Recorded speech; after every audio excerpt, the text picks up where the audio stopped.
Hi, I'm Brianna and I am here with Dr. Paul Hare. He served as the British Ambassador to Cuba from 2001 to 2004, and he's here to talk to Endicott students about US and Cuba relations and what the future holds. How are you doing? Fine, thank you. Good to be here. Yes. Thank you so much for coming. So tell us a little bit about your background and your experience as the ambassador. Well, I was a member of the British Foreign Service for 30 years, and this was one of our postings from '01 to '04, as you say. Previously, we'd served in Venezuela, which is obviously a strong partner, or was, of Cuba. So the two together gave us quite a wide range of perspectives on Cuba. And we had normal diplomatic relations with Cuba. We engaged with Cuba in lots of areas like education, sport, as well as the political exchanges and the economy. And lots of British tourists also went to Cuba.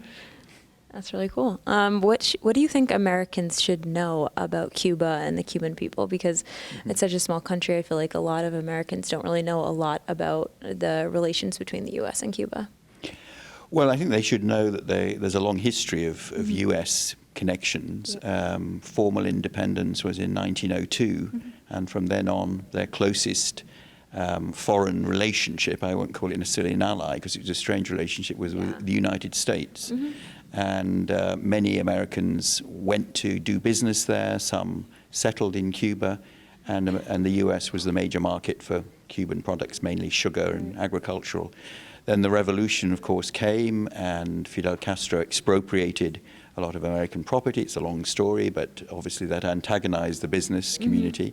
The embargo was put on, and of course that's been essentially on for over 50 years. Even what President Obama did in 2014 didn't lift the embargo.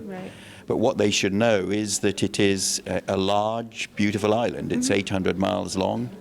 It's got a wonderful climate, got, of course, wonderful beaches, and it's soaked in history. There's much more to it than just the revolutionary years.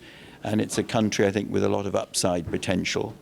And the Cubans are very resilient, friendly people. They've been through a lot, and in many respects, they deserve a better future. And what do you think is the future of U.S. and Cuba relations? I know you mentioned the embargo. I don't know if you have any opinions or thoughts on what the future might hold for the two countries. I think it's entering an uncertain phase with the election of President Trump. He's suggested that he may want to undo the Obama effect. He is close to some hardline Cuban Americans, but I think the vast majority, even of Cuban Americans, as shown by the polls, don't want any reversal. They want they don't necessarily want approval of everything that goes on in Cuba. In fact, what Britain does and other countries do doesn't mean to say they approve of the human rights issues on Cuba, but they do want a process of more engagement, of exchanges, and because that offers the best hope for the future of the Cuban people. Well, hopefully the future is bright for the U.S. and Cuba. Well, we want to thank you so much for being here, and thanks so much for sitting down with me. Delighted. Thank you very much. Now back to the desk.